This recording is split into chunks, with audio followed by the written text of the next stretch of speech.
Susan Gardner here for Municipal World. We're at the 2019 Spring Workshop for the Ontario Municipal Administrators Association in Niagara-on-the-Lake.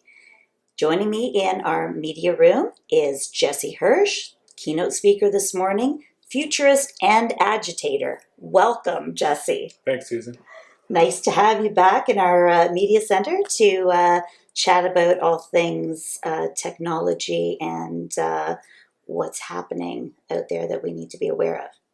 So you did a great presentation this morning. Thank you. One of the CIOs here, I think, referred to you as exhausting. A lot of information to take in. I'm hoping that maybe we can connect a few of the dots from some of the things that you talked about this morning. Artificial intelligence, of course, getting a lot of attention everywhere now. You talked about some of the myths around that, some of our fears, and perhaps being unfounded or exaggerated in some ways. You want to talk about that a little bit? Well, I think it's important to see AI as a tool, to really not make the mistake of mythologizing it or glorifying it, and that prevents us from understanding it. So I really wanted the municipal administrators to understand AI as a tool, and so to do so, I wanted to debunk two of the biggest myths. And I think the biggest myth of AI is that it's smart, that it'll reach consciousness at some point, even be smarter than human beings. If you actually look at the research, that's just nonsense. I mean, AI does a lot of things that humans can't, both in terms of the volume of information it can index, or the patterns, or what I call the needles in the haystack that it can find. But AI will never be conscious. It'll never be smart. So therefore, it's always going to need adult supervision.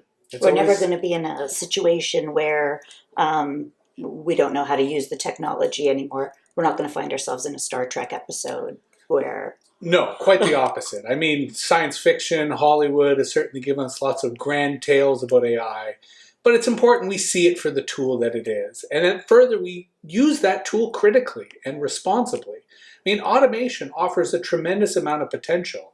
What it doesn't offer is the ability to abdicate responsibility. So as we start using automation to automate decisions, to be able to find connections in data that as humans we would miss, it's important to maintain our common sense. It's important for humans to recognize why AI makes the decisions it makes so we can check those decisions. Because that leads to the second myth of AI, which is the idea that AI is free of bias or free of prejudice. And researchers are finding quite the opposite, that machine learning tends to inherit the biases and prejudices of the people who create it. And even further, that there's no such thing as neutral data, that all data reflects the biases that went into its collection. So the questions that were asked versus the questions that were not asked, or the purpose that that data was collected, or that that data was not collected. You had a great example this morning from Boston, collecting... do you want to share that? A few years ago, the Boston Public Works Department created an app for people's smartphones that would use the sensors on the app to detect potholes. So the user doesn't have to enter anything. As long as the app is installed and the phone is in their car, it can detect the change in vibrations to note that a pothole is there. And initially, this was a very popular application because it allowed the city of Boston to identify where road work was needed much faster than before. Go out, fix it up. And automatically send out trucks to fix the road. Until they realized that it was only in the affluent neighborhoods of Boston that people had either the literacy to install the app or a smartphone that was expensive enough to be able to have these types of sensors. So that was an example of bias in which you're delivering services to only some of the city and not the others. And there's actually liabilities that come with that. You know, here in Canada, we do have the Canadian Charter of Rights and Freedoms, and it's actually now being applied to AI.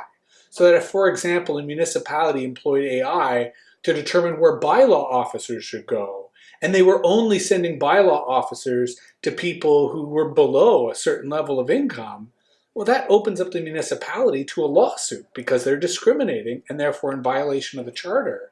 So there's all sorts of issues that come with using this tool that do require administrators, do require oversight, rather than assuming like magic it'll just work.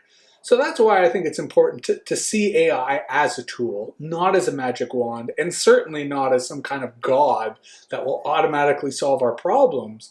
It's just another item in the arsenal for administrators and for municipalities to provide the services and regulations that they do.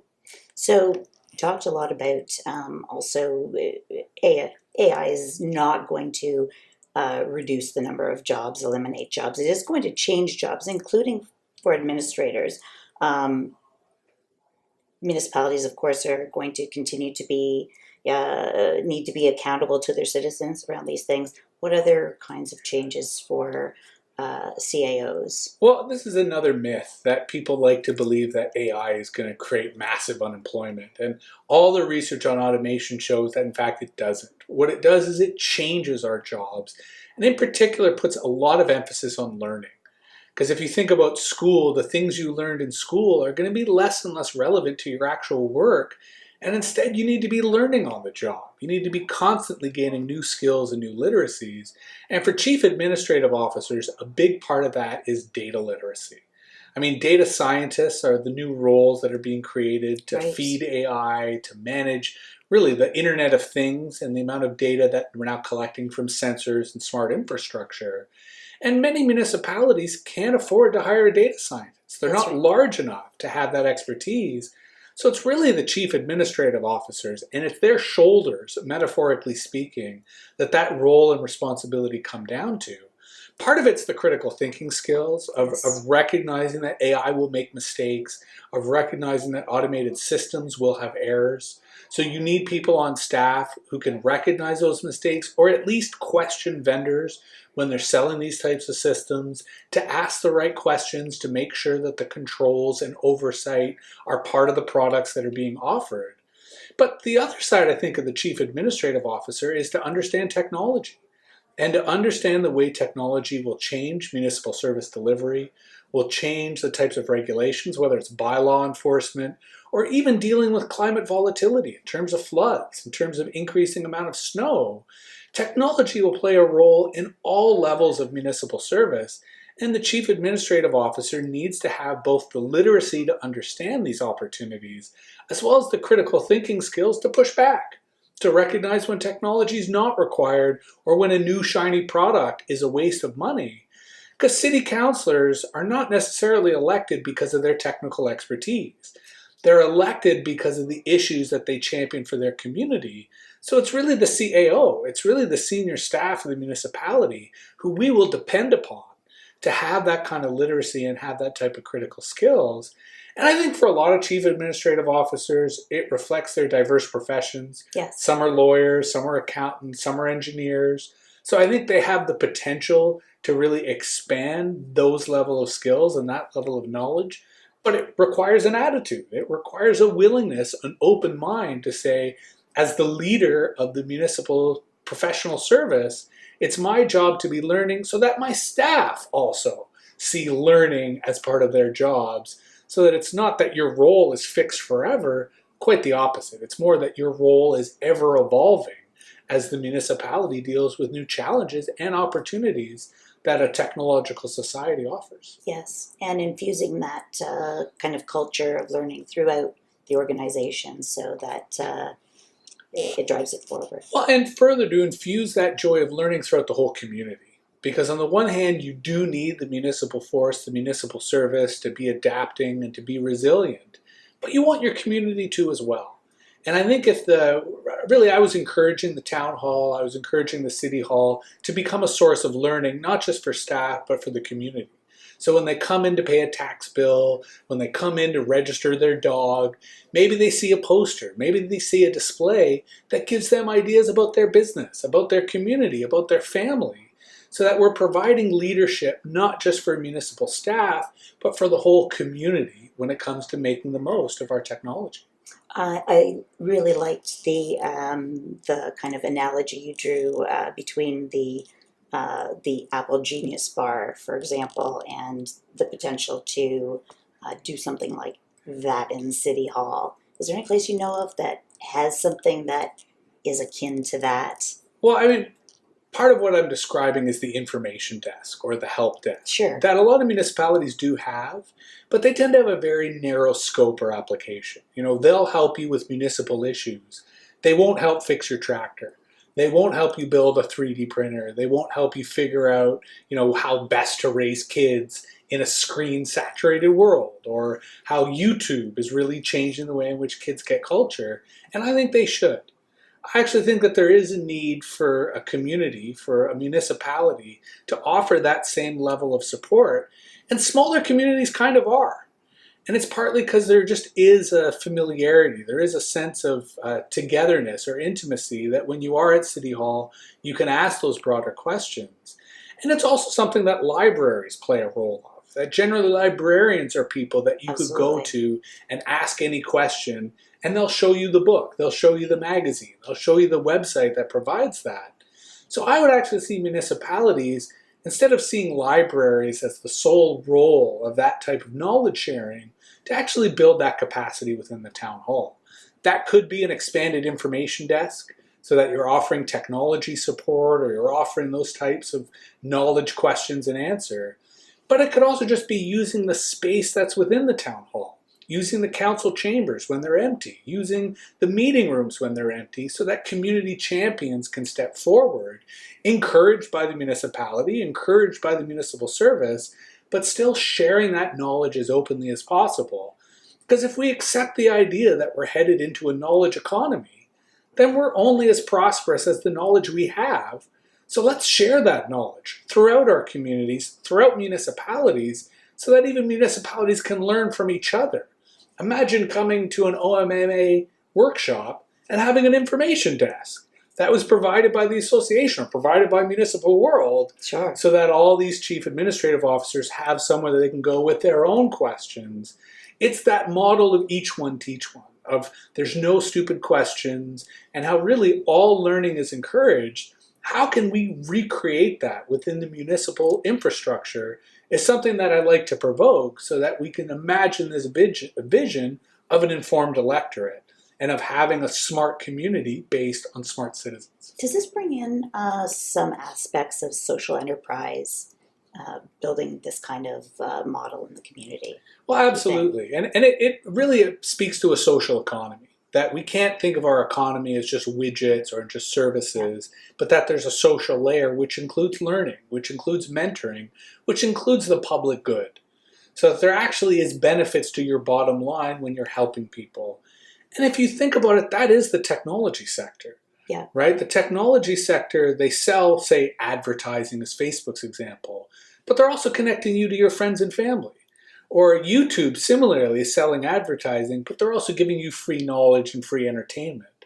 So I think we're recognizing that there is a social layer to our economic activities, to our businesses, and that there actually is a positive bottom line through doing good and through empowering others, because then they're more likely to trust you. They're more likely to listen to you.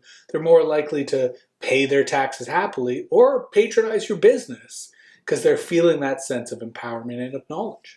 So you talked today, this kind of ties into the changing nature of authority, not just in our communities, but in everything. And the kind of shift from traditional institutional authority, you have the authority because you hold the position of CAO and you have the credentials and qualifications, to cognitive authority. What does that mean? What does that involve? It basically involves you have to earn your authority, that it's not something you can assume. It's not something that's magically given to you, but something you have to work on every single day. And the cognitive authority is this idea of providing a signal amidst the noise, that we live in an information-saturated society. We're all feeling as if there's too much information, too much distraction. So anyone who can hold our attention has a kind of authority. Anyone who could provide a signal that helps us. And the analogy is the teacher. And if you think of a bad classroom, it's all the students yelling at each other and there's no learning taking place. Versus an effective teacher makes you interested, holds your attention, encourages your curiosity, and you enjoy listening to them. You enjoy learning from them, and that's who you end up trusting. Well, that's now applied to all of society, whether it's politics, whether it's economics, whether it's culture. Thanks to social media, anyone can express themselves, so therefore there's a lot of noise. So it's the people who express the information we need. It's the people who give us the knowledge that actually empowers us. That's who we tune into. Those are the signals we listen to. So a chief administrative officer could toil away in obscurity and have no one know what role they provide. And that's not really going to help anyone. And then once that chief administrative officer comes in and gives advice, we may not listen to them. Instead, we might listen to some idiot on YouTube because they're the ones who are helping us. So rather than abdicate, rather than give up, I think the chief administrative officer needs to embrace this idea of providing a signal, of helping people, of giving them the knowledge they need. They do this already with city council. They do this already with municipal staff. I would like to see them do that with the public. I would like to see the chief administrative officer be someone that the community recognizes, that the community celebrates, and that the community respects in terms of the role that they provide. And in my own community in Mississippi Mills, I've just seen this, in that we went through a hiring process over 2 months of finding a new CAO, and when the person was hired, it was remarkable how much interest citizens took, both in who they were, where their background was, which municipality they came from. But it means that they now have allies. They have a relationship with the community that's going to help them do their job, that's going to help them be more responsive and help them earn the trust, not just of the people they work with, but the community they serve. And I believe that leads to better municipal government and better municipal services. Because instead of being alienated, instead of it being us versus them, all of a sudden we're all in it together. And you have that greater sense of community that makes for better government. A good foundation for building relationships, creating engagement in the community. Well, and more leeway when it comes to difficult decisions, more leeway when it comes to fiscal constraints and having to choose between, two unpleasant scenarios. That is the nature of public sector and a public government. But you want the community to be on side. You want them to realize the respect, the consideration, the weight that goes into making those decisions. And you want the community to have input so that they can help alleviate that responsibility by participating in that decision making. I think we all give lip service to citizen engagement, but the idea of providing a signal amidst the noise, it's the substance of it, because you're informing the electorate while engaging with them, and then you get better decisions, and you get easier decisions because conflict is mitigated because you're facilitating that compromise and consensus. And building that trust early means that when you get to the difficult time, you've got it, and there's a better chance that you're going to achieve something that people feel good about or can at least trust. Well, and it's the political or democratic equivalent of emergency preparedness. That you want to train, you want to go through what you do in a crisis. Well, the same applies to decision making. The same applies to governance, that you want to go through the motion so that when a crisis hits, that trust is in place and you have that buy-in, let alone actual physical labor. Because we've seen with the flooding in Ontario this spring, you do depend on a lot of citizens to literally fill sandbags. So if they believe in their municipality, they're more likely to heed the call when volunteers are needed. Absolutely. Some very thought-provoking stuff you've shared here today, and some good challenges that I'm sure CIOs are going to be thinking about in the weeks ahead even. So thank you so much for coming in. Always a pleasure chatting with you. Thanks, Susan. I'm Susan Gardner for Municipal World. We share your stories.